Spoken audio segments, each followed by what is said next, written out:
ला इलाहा इल्लल्लाह मोहम्मद रसूलुल्लाह, हमने सिंध वाले पाकिस्तान में सबसे पहले मुसलमान है। अभी हमें दोबारा क्या मुसलमान करोगे क्या तुम लोग? अभी तो हम मर रहे हैं आप लोगों की वजह से यार। खुदा के लिए कुछ तो रहम करो, नबी के वास्ते रहम करो हम लोगों के ऊपर यार। अपने इलाकों में इस्लाम को फैलाओ यार खुदा के वास्ते।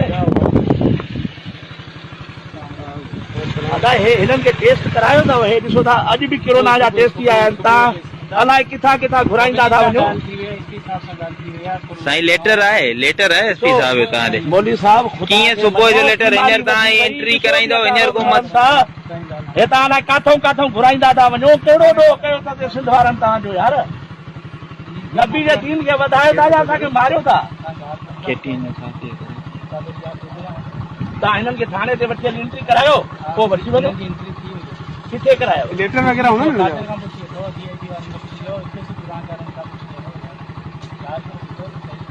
तव्हांजे मसइले जे हल था करियूं पिया। कल खां अची असीं अच्छा कल जेके तव्हांजे आयल हुनखे वापसी कयो हुआ त सुबुह कराने मुंहिंजे लाइ कि असां यार जिते हुया उतां करायो आहे न। ॾिसो बाबा खुदा खे मञो, खुदा खे मञो। बीमारी वधे पई, अलाह अलाह हुनजे रसूल खे मञो। रसूल जे दीन खे को बि ख़तरो कोन्हे। असांखे बीमारी खां बचायो यार, असांजा बचा मिली विया।